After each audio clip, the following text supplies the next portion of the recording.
So, I bought the Sony A7 III in 2021, and if it's worth it or not, you will probably find out in this video. And with this, welcome back to my channel. I hope you're doing good, and I just want to give you a quick overview for today's video, because I have divided it into 5 parts, which are first unboxing, then we have 3 different tests about photos, videos handheld, and also videos on the gimbal, because I had a client work that I wanted to show you.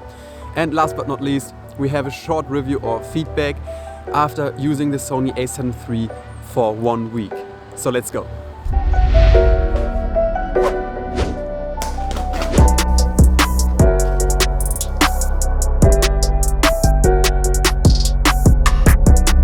So I finally made the upgrade to the Sony A7 III, and I'm so excited to get this camera right now. And I also got myself the Tamron 17 to 28mm f2.8 lens, because I think it's a perfect match for this camera, and also a perfect match to my different lens that I have right now on my Sony A7 II, the 28 to 75mm. And now I'm going to unpack everything, and then I'm going to take you with on my first experience, come on, to the first real world video test and also some photos. And yeah, let's go. Got the A7 series strap band and the camera. That's the Sony A7 III. It's like Christmas and birthday and everything together. And we're on. Got the charger. And we got 2 different, oh no, it's 1 battery. I was surprised that there are 2 different batteries. No, I definitely need to order some more batteries, but I think for the first time I will stick to only 1 battery. And I'm pretty sure that I have to charge it before filming the first sequences. Just going to test it to be sure. Oh, we got some battery. Nice. And I can go through everything, set up my camera right now. Alright, so I will set up everything, and afterwards, when it's charged, I'm going out, taking Claire with me. We're going on a stroll, and we are still here in Paris. It's like the first day of the last 2 weeks here in Paris, and then we're going back to Germany. So we have a good opportunity to show you something from Paris and also some examples from this beast. So let's go.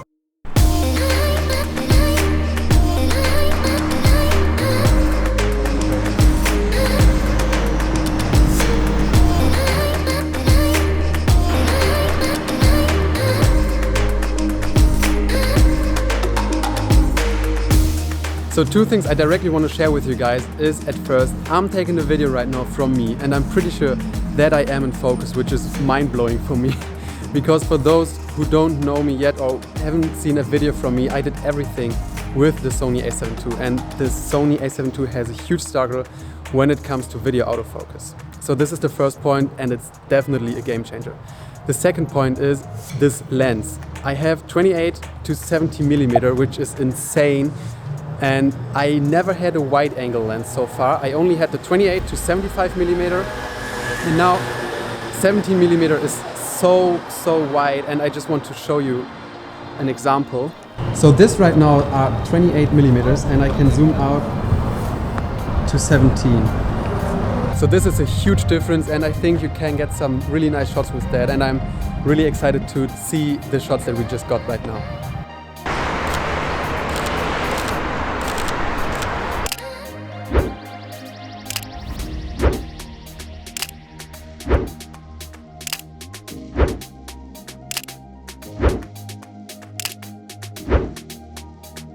So another day, another test, and today we are in the 5th arrondissement, which is next to the Notre Dame and most known for all the old and small alleys around the district.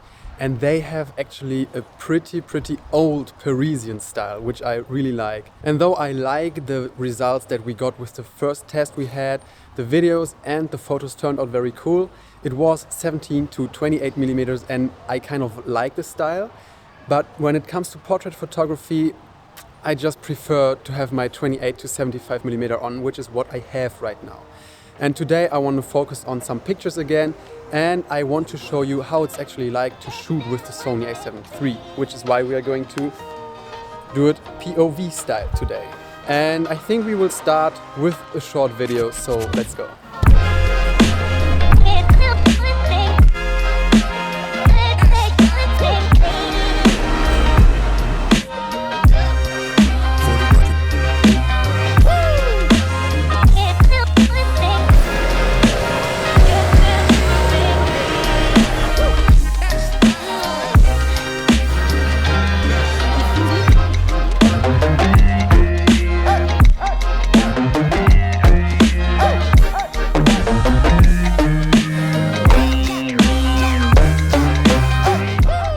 Okay, first location, and I just go through the settings really quick. We have ISO 100, f2.8, and right now we are on a shutter 1/640. I am in burst mode high, not even high plus. That's just crazy. I can show it to you later. And for sure AF on. And now we can just take the first shots. Yeah. Just look up again in this direction. Yeah, that's awesome. I like that. Okay, I just go back a little bit, but you're still in portrait.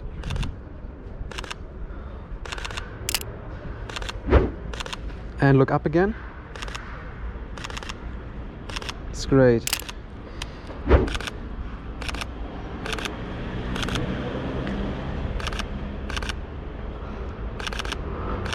Okay, do you want some full body shots? Yes. Without the code? And I go to 35 for that. 35 millimeter. Okay, let's start here. And I'm good. Go.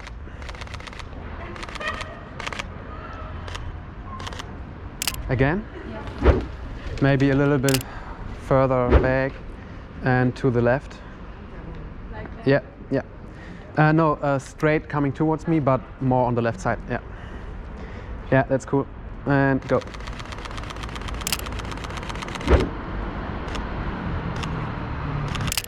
Okay, that's cool. First location done. Okay, now we will look for another location over there. Actually, all the alleys here are so great. You can take pictures anywhere. It's awesome.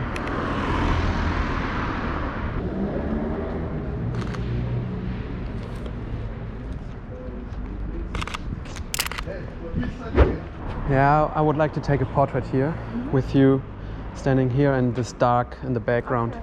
Okay. Yeah, that's a cool contrast. Can you come a little bit towards me again? Yeah, and to the right. Yeah, just like this. Yeah, I like that.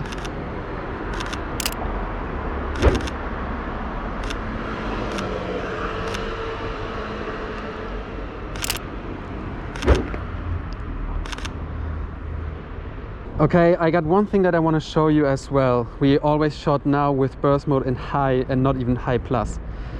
This is what high sounds like. And now I want to show you high plus. Sounds like this. It's just crazy. And now we want to test if the continuous autofocus is capable of always focusing on the eye when Claire is running towards me. So we can start with 50 millimeter, and I got you full body. And you can just start now running towards me. All right, we got that. And now we can do it again on 75 millimeter. And go.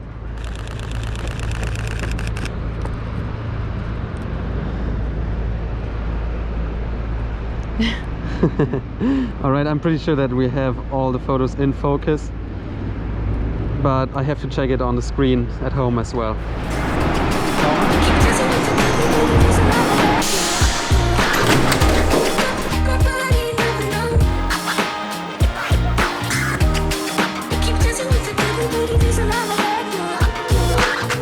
So for the last test I decided to show you the complete video from the client work that I had, because it is really short and demonstrate really good how the images look like when you put the Sony A7 III on a gimbal. So here you go.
And although 1 week is not enough to test this camera in depth, and I did more than only the 3 tests that you saw in this video, I wanted to share my first thoughts after 1 week of using this camera.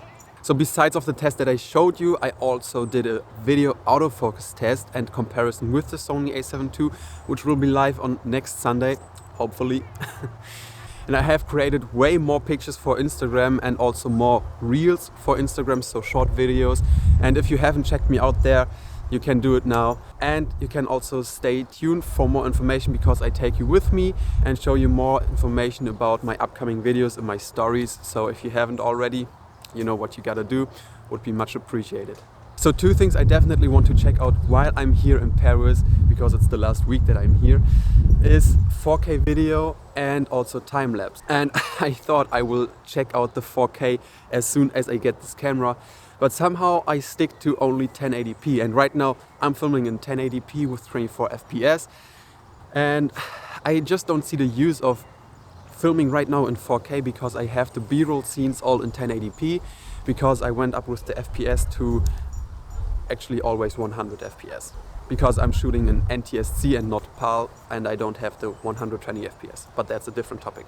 So I will probably film these tests while I'm here in Paris and then publishing it when I'm back in Germany, because I have way cooler opportunities to make a 4K video test or also a time-lapse test. So if you're interested in that, definitely stay tuned for the next upcoming videos. All I can say after using this camera for 1 week, I absolutely love it, and I am so happy that I made the upgrade, because the workflow is almost the same when it comes to button positions with the Sony A7 II. So I had not big of a difference, and I had quite a good workflow right away. Then 2 things that are a game changer for me are at first the video autofocus, so that I don't have to worry if I am in focus or not, and also the battery life is a huge difference from the Sony A7 II and the Sony A7 III. And although it is so cool to have the IAF right now with continuous autofocus for videos and photos, I never had problems when it comes to only photos with the Sony A7 II, so this is not a deal maker for me. And all the behind the scenes videos were taken with the Sony A7 II, so it is possible to get some nice videos out of that as well.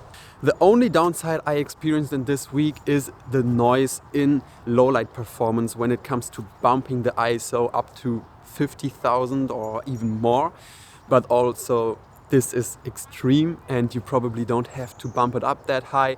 But I will also do another low light test, probably not here because we have a curfew and I have to be inside after 7 p.m. So this takes a while for me and I have to do it back in Germany. To wrap this up, I hope it was helpful for you and maybe you can make a decision now better on which camera you should go for or if you should do the upgrade. And I will probably also do another review after using this camera a longer time. So if this was helpful for you or you just enjoyed watching it, please make sure to like this video because it would support me a lot, and subscribe to my channel. And if you did it, I'll see you guys on next Sunday. So have a good one.